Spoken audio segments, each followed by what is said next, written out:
Thank you very much. Thank you. Thank you, Pam, very much. What a job you're doing. And it's a true honor to be with you today. This is a storied hall, if there ever was one. And based on the crowd, I think we broke the all-time record. But as we begin a proud new chapter in the chronicles of American justice, this really is something. We're turning the page on 4 long years of corruption, weaponization, and surrender to violent criminals, and we're restoring fair, equal, and impartial justice under the constitutional rule of law. And you're the people that are doing it. Very, very proud of all of you. Under the Trump administration, the DOJ and the FBI will once again become the premier crime-fighting agencies on the face of the earth. People ask me, what am I going to do about law enforcement all the time? The fake news back there, they're asking me that all the time. What am I going to do? And when are you going to do it? And I answer them by saying I've already done most of it by appointing the people that I've appointed. They're sitting right here. They've done most of it. I don't do it. They do it. Right, Pam? I think, oh, you are so tough. They just don't know yet. Let me begin by congratulating the incredible people who will lead these historic reforms. And we start with somebody that you just saw, Pam Bondi. She's extraordinary, and I've known her very well for a long time.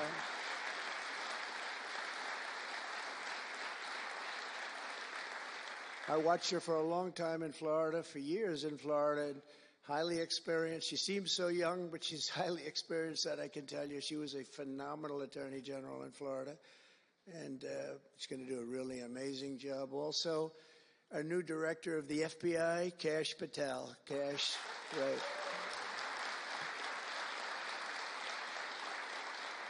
A man that I'm very proud of. I've known him and Emil for a long time under tremendous pressure. I saw these guys under some of the most corrupt judges. It's not even imaginable how corrupt they were. And these guys never wilted. They were not shy. They fought. They weren't afraid. And they were brilliant. Deputy Attorney General Todd Blanche and Principal Associate Deputy Attorney Emil Beauvais. And thank you both very much. Right. Great people. They're great people. The Chief of Staff, who's so highly respected, Chad Mizell. Thank you, Chad. Chad? Thank you, Chad. Our next administrator of the DEA, Terry Cole. Terry? Thank you, Terry. Good luck. Going to do great. Senior counsel to the Assistant Attorney General for Civil Rights. Boy, I've been watching him on television last couple of weeks. He is really a tough one, and he's a great one. Leo Terrell, you watch how good he's going to be. He's going to be so good. Thank you, Leo. Great guy. Assistant Attorney General of the Antitrust Division, who's got an incredible reputation. She'll do very, very well. Gail Slater. Thank you, Gail. Good luck. Great job. Now, we're joined by many, many great friends and terrific friends, and I won't be able to, too many to name, but some that I just see very quickly. General Flynn, thank you for being here. There's a man who went through hell, by the way, and he shouldn't have. He's a patriot. He went through hell. We're also pleased to be joined by Senator Chuck Grassley and House Majority Whip. Where's Chuck? Hi, Chuck. House Majority Whip Tom Emmer. Tom, great job you're doing. Representative Guy Reschenthaler, one of the toughest names to say, but I got it perfectly, I think. And State Attorney General Ken Paxton, thank you very much. Thank you very much. Somebody who was with us early on, and she's really become a big star and very popular, Brenna Bird. Thank you, Brenna. Thank you very much. Steve Marshall, Alan Wilson, James Othermeyer, Chris Carr, Dave Sunday, Marty Jackley, as well as White House Deputy Chief of Staff, Stephen Miller. What a man Stephen is. Become a big star. Right, Emil? Steve Miller. Steve has been something very special. For generations, the Federal Department of Justice was one of America's most revered institutions. The men and women of the DOJ brought down the mafia, hunted down the killers, kingpins, and spies, tracked down terrorists and traitors, and tore down corrupt political machines all across America. This department commanded the respect and admiration of the entire world. And with Pam and Cash and all of the people I introduced and far more, big numbers, and all of you sitting back there, I recognize so many of you. But with you leading the way, it'll soon be the most admired and most respected of all. You're going to be more respected, and I really believe that there's also a lot of things to solve, a lot of problems to solve. But that's going to put you in the upper tier and maybe the top tier, and I believe that's going to happen. I'm so proud of the people in this room. But first, we must be honest about the lies and abuses that have occurred within these walls.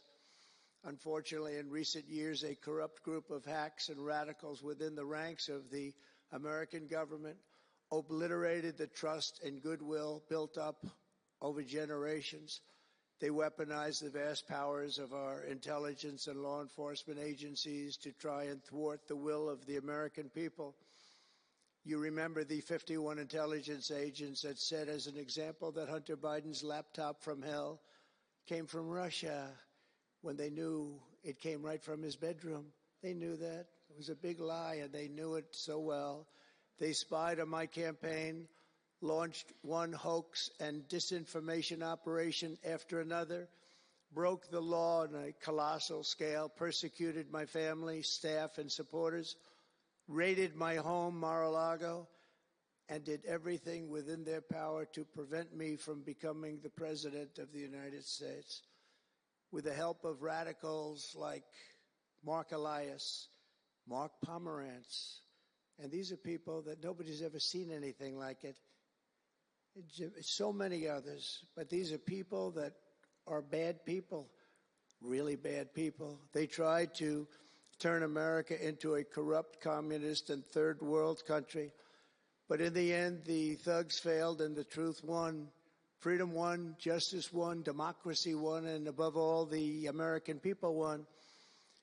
There could be no more heinous betrayal of American values than to use the law to terrorize the innocent and reward the wicked. And that's what they were doing at a level that's never been seen before. And it's exactly what you saw with Joe Biden, Merrick Garland, and their cronies to do the building of the last 4 years. What they've ripped down is incalculable. But what you're going to build up is likewise something that will be breaking all sorts of records. They set loose violent criminals while targeting patriotic parents at school board meetings. They dropped charges against Antifa and Hamas supporters while labeling traditional Catholics as domestic terrorists. The Catholics, we did very well with the Catholic vote, so I want to thank them for that. They really did record numbers. I would say, what's with the Catholics? They're really after the Catholics, so I don't know. They were after a lot of people. Maybe they didn't even know why. They imported illegal alien murderers, drug dealers, and child predators from all over the world to come into our country while putting elderly Christians and pro-life activists on trial for singing hymns and for saying prayers. They went to jail for that. Our predecessors turned this Department of Justice into the Department of Injustice. But I stand before you today to declare that those days are over, and they are never going to come back. They're never coming back.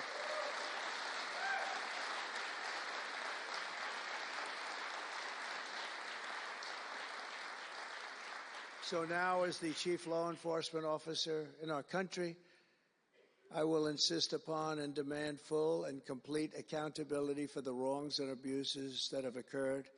The American people have given us a mandate like few people thought possible. We won every single swing state. We won the popular vote by millions and millions of people.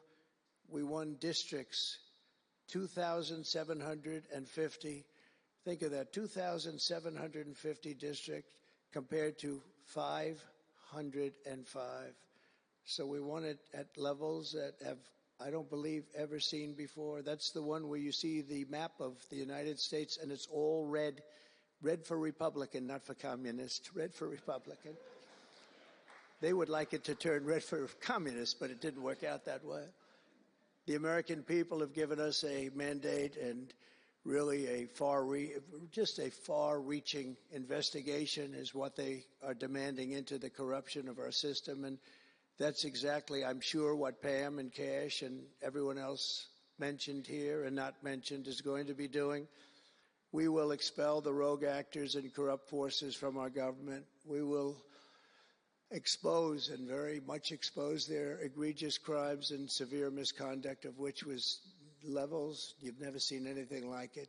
It's going to be legendary. It's going to also be legendary for the people that are able to seek it out and bring justice. We will restore the scales of justice in America, and we will ensure that such abuses never happen again in our country.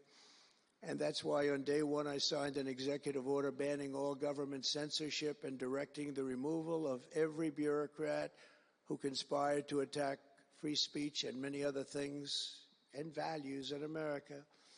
My administration stripped the security clearances of the disgraced intelligence agents who lied about Hunter Biden's laptop from hell. We revoked the clearances of deranged Jack Smith, Alvin Bragg, Letitia James, and the crooked law firms that aided their partisan persecutions. And I went through it. These are state and city courts, and the corruption is unbelievable. We also terminated the clearances of the Biden crime family and Joe Biden himself. He didn't deserve it. In fact, he was essentially found guilty, but they said he was incompetent, and therefore let's not find him guilty, I guess. Nobody knows what that ruling was, but I didn't want any part of it. I think I would have rather been found guilty than what they found with him.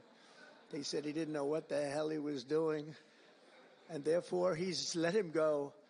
I said, you know, I'd rather be convicted, Pam, I think, than that. That was not good. I said, please convict me, don't say that. I pardoned hundreds of political prisoners who had been grossly mistreated. We removed the senior FBI officials who misdirected resources to send SWAT teams after grandmothers and J6 hostages. And it was a great honor for me to fire, I will tell you this, a great honor to fire James Comey. A great, great honor. That was nothing. There was no better day. A lot of people said, oh, that's too bad you did that. And they said that's going to be, and you know what? A year later, they said that actually saved the administration because the level of corrupt things that we learned after that turned out to be that they were doing, in fact, really bad things. He was a terrible person, did terrible things and persecuted people, and all in the guise of being an angel, but he wasn't an angel. We created a brand new DOJ task force and anti-Christian bias. And under Director Patel, we're getting the FBI agents out of the headquarters in Washington, D.C., and back on the streets in pursuit of dangerous criminals where they belong and where they want to be. And, you know, you have that big FBI building, and it's a very big building, and they were going to build an FBI headquarters 3 hours away in Maryland, a liberal state, but that has no bearing on what I'm about to say, but we're going to stop it. Not going to let that happen. We're going to build another big FBI building right where it is, which would have been the right place because the FBI and the DOJ have to be near each other. You can't that's one thing I did learn from this persecution. The FBI and the DOJ work together. Now, in my case, they work together for bad purposes, but they do. They were always together. So how can you have one that's 3 hours away? But one thing I said to Cash, well, we're going to get a great building built. It's going to be a magnificent building. He said, sir, we don't need that kind of room. I said, what do you mean? He said, I'm just going to take a old Department of Commerce building that's about 25% the size, and that's what I need. We're going to have the best staff that you've ever seen, and that's what I need. It's in a nice location, but I don't need that big building. Why don't you just sell the site to somebody, and we're going to be very happy. And they want to have far fewer people, but we also want to have them in D.C., and if for no other reason, we like having law enforcement walking the streets of our capital, because when the bad guys are out there and they see there's an FBI agent, that's the ultimate in law enforcement, and they're not going to be acting so bad. We're cleaning up our city. We're cleaning up this great capital, and we're not going to have crime, and we're not going to stand for crime, and we're going to take the graffiti down, and we're already taking the tents down, and we're working with the administration. And if the administration can't do the job, we're going to have to take it back and run it through the federal government. But we hope the administration is going to be able. So far, they've been doing very well. The mayor's been doing a good job. We said there are tents galore right opposite the State Department. They have to come down, and they took them down right away. And so far, so good. But we want to have a capital that can be the talk of the world. When Prime Minister Modi of India, when the President of France, and all of these people, the head of Prime Minister of United Kingdom, they all came to see me over the last week and a half. And when they come in, I had the route run. I didn't want to have them see tents. I didn't want to have them see graffiti. I didn't want to have them see broken barriers and potholes in the roads, and we had it looking beautiful. And we're going to do that for the city, and we're going to have a crime-free capital. When people come here, they're not going to be mugged or shot or raped. They're going to have a crime-free capital again. It's going to be cleaner and better and safer than it ever was, and it's not going to take us too long. There's a new phenomena that is taking place with these violent, vicious lawyers that we have all over. They play the ref. You know what playing the ref is? Like the great Bobby Knight basketball coach. He'd scream and scream at the ref. He'd scream. I watched it. By the way, I love Bobby Knight because he endorsed me.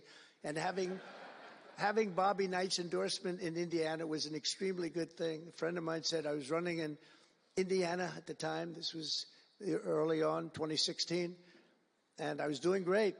But a friend came up and said, "Do you know Bobby Knight?" I said, "No, I don't, but I hear he was a tough cookie." He said, not only tough, he was beyond tough, but he's the most popular guy you can imagine. It turned out he wanted to endorse me. He called me about 2 years before. He said, "Sir, I'd like to endorse you." I said, "Is this really Bobby Knight?" He said, "It's me." I could tell it was Bobby Knight. He had been known for throwing the chair across the court and slapping a player. Can't do things like that, right? And the man that came in fired him. He was a new administrator for the college. That guy didn't last very long. They were like 14-0, and they fired Coach Knight. That was not good, but he had a little chip in his shoulder. But he loved Trump, and he came in, and he said, "I'd love to endorse you." He said, "If you ever run, please call me." So he said, "You know Bobby Knight?" I said, "Well, I don't know, but he called me a couple of years ago." It was an amazing phenomenon. I took his number, and on each side of my desk in New York, I had stacks of paper, like nice and neat, but about 2 feet high each. And I said, I wrote his number down and I put it here 2 years ago. And I said, let me see if I can find it. It was almost like a miracle. I had other miracles that happened too. My ear is still throbbing. That was a miracle. That was a miracle also, wasn't it? That was a miracle also. Thank you. Thank you, Leo. Thank you. Thank you, that was a miracle. Anyway, okay, that's very nice. Thank you. But so he said, Bobby Knight. So I said, I put his name down and I wrote it down. It's in one of these stacks. I lifted up. There would have to be 2,000-3,000 pages in each stack. I lifted it up. The first one, had no idea. And there was his name on a little card, Bobby Knight with his number. It was like incredible. I tell that story all the time. And I called him and dialed a number. He said, "I've been waiting for you to call." And he went out and he made a speech for me in a packed arena in Indiana, and it was over. It was over. He was a tough guy. He actually went a little far, if you remember. He made a great speech because he was actually a motivational type guy, to put it mildly. But he left the stage, and then I'm talking, and he walks back onto the stage. I said, uh-oh, this is trouble. Why is he coming back? He was a big guy, too. Why is he coming back? He said, "May I say a few more words?" I said, "Yeah, go ahead, Bobby. Say a few more words." A little different. And he said, "And let me tell you something about this guy, Trump. This guy, if he has to, will use the nuclear weapons that we have. He will use he has no fear. He's going to use, and that's the kind of guy. And he walked off the stage. I said, I think I'm in big trouble, Pam. That was not good, but it worked out okay. In the meantime, we won the state in a landslide, and it was great. And it was just an amazing period of time. But this is the most amazing period of time. I think this is more amazing. What's taken place is more amazing. I think it's more consequential. And if we do the job, one of the big media outlets said what we did was the most consequential election in the last 129 years. Well, if we do the job that we're all capable of doing, I think it's going to prove to be that and then some. And that's what we want to do. We have a real big shot at making this country so great, so great. What happened to our country was so sad. What they've done in 4 years to our country with the borders, with Afghanistan, the most embarrassing period of time, allowing the Russian situation, was never going to happen, with Ukraine, allowing October 7th to happen, would have never happened, because under me, Iran was totally broke. They had no money. They weren't giving any money to Hamas or Hezbollah. It was totally broke. But allowing inflation, look at what inflation's done to people, been so devastating. And now you see that, by the way, price of eggs is down 35% in the last week and a half. We're doing a good job. Brooke is doing a good job. Brooke Rollins and everybody. And inflation's down, interest rates are down, gasoline has come down to a level that we haven't seen in a long time. All things that we wanted to do, because then everything else is going to be coming down. We want it to come down. We want bacon to come down, and groceries, a term I used to use. It's sort of an old-fashioned term, but I used to use it on the campaign trail, those last 90 perfect, beautiful days. We just hit it. And I want to thank Susie. You have done a great job. Susie Wiles. Great job, Susie. A big magazine just named her the most powerful woman in the world, and that's okay with me. She is the most powerful woman. You think about it, John, right? The most powerful woman in the world, but she's great. And we had a great 90 days. It was a perfect 90 days, and it was a great result. But we want to put that result to good use by doing a phenomenal job. And I want to tell you that Todd and Emil know this very well. We had an amazing judge in Florida, and her name is Eileen Cannon. And I didn't know her. I still don't know her. I don't believe I ever spoke to her, even during the trial. But I did appoint her, federal judge.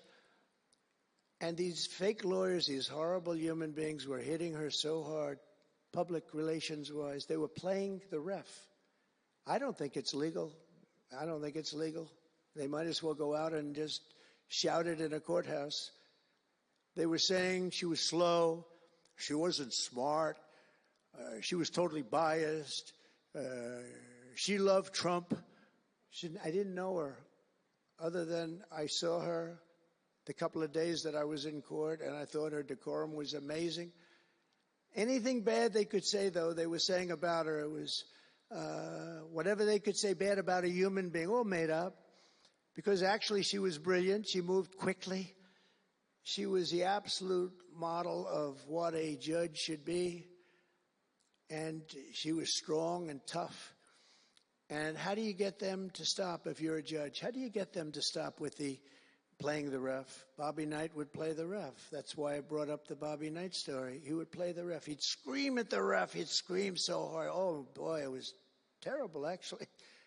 And the people would come up, his assistant coaches would come up to players. Coach, don't do that. Don't do it.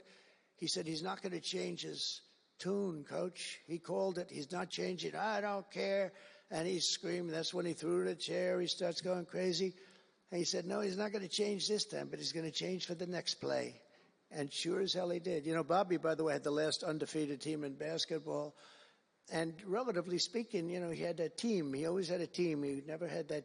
Well, he had a couple of great players, obviously, some top NBA players, but very few relatively. He had a team, but he won the national championship 3 times. But he had the last undefeated team in basketball. And he would play the ref, and he would scream at him. He knew exactly what he was doing. They're doing the same thing. He said, no, he's not going to change now, but he's going to change for the next one. That's what he wanted to do. He wanted to scare the hell. They wanted to scare the hell out of the judges, and they do it. And how do you stop it if you're a judge? Because you want to go home, you have a family, you have children, and the New York Times will write whatever these people say, and the Washington Post, and the Wall Street Journal, and MSDNC, and the fake news CNN, and ABC, CBS, and NBC, and they'll write whatever they say. And what do you do to get rid of it? You convict Trump. All you have to do is be really tough on him and ultimately convict him, and they leave you alone. It's totally illegal what they do. I just hope you can all watch for it, but it's totally illegal. And it was so unfair what they were doing to her. But they do it all the time with judges. But in her case, she was very courageous, and it only made her angry. Wouldn't you say? It just made her angry. She didn't like it. A lot of them say, oh, please don't say that about me. My family, what's my husband going to say? What's my wife going to say, or my kids? Please don't say that. And it had absolutely no impact on her in the case against me, which was a case, I will not use a bad word. I promised my wife I would never use a bad word, so just a little bad. The case against me was bullshit. And she correctly dismissed it. She correctly, look at Emil, he's looking, that's interesting. But these two guys were warriors. You got a warrior here. You got two warriors, I can tell you that. You got a whole bunch of them. But, and they wouldn't quit. They wouldn't take no for an answer. They just wouldn't quit. These two people right up here, and some others that are involved with it indirectly. And what the lawyers do is they're doing it to the Supreme Court justices, hoping that they'll be overcome by the horrible things they say about them. They say things about Supreme Court justices and judges that are just horrible. They're playing the ref. Remember the way they treated Justice Thomas and Justice Alito and Justice Kavanaugh, Justice Gorsuch. Chief Justice Roberts get treated unbelievably badly, and they're hoping that they can sway them to go along because, again, what do? They're humans. You know, it would be wonderful if everybody was just a perfect computer machine. But they're not. They're humans. And they don't want to be accused of many, many things, including gross incompetence. They don't like it, and they don't want it. There's not much they can do about it. You know, they're in a position they can't really fight back really very well. And so what they do is sometimes they get weak. I would say a majority, maybe, of the times. That's why I'm so impressed with Judge Cannon in Florida, how strong she was, how she held up. It actually made her more resolute than anything I've seen. I mean, it was amazing because they were hitting her so hard. It was so sad to watch this. But it's sad what they do to other judges. It's very sad what they do to the Supreme Court. And a lot of the judges that I had, if you look at them, they take tremendous abuse in the New York Times and the Washington Post, all of the different networks. They take such abuse. And honestly, very simply, they're afraid of bad publicity. They don't want bad publicity. And it's truly interference, in my opinion, and it should be illegal, and it probably is illegal in some form. There's no difference than speaking to a judge or shouting to a judge or doing whatever you have to do in a courthouse. They're doing it behind the back. They're usually doing it anonymously. They're saying anonymously, off the record, the judge is no good, but everybody knows where it's coming from. And it's totally coordinated. It's a campaign, and it's by the same scum that you have been dealing with for years, like guys like Andrew Weissman, deranged Jack Smith. There's a guy named Norm Eisen. I don't even know what he looks like. His name is Norm Eisen of Crew. He's been after me for 9 years. Now, Crew is a charitable organization. And the reason I'm saying this, Todd, is I'm only going to get one chance to say this. But these are bad people. I don't know who he is. I don't know what he looks like. But everything I read is Norm Eisen of Crew. And Crew is a charitable organization. And that's a political thing. His sole life is to get Donald Trump. And he's been vicious and violent. and he's trying, and he probably had pretty good success over the years. But with me, how did he do? I think I'm president. Am I here because I'm president? But we had to take all of that abuse.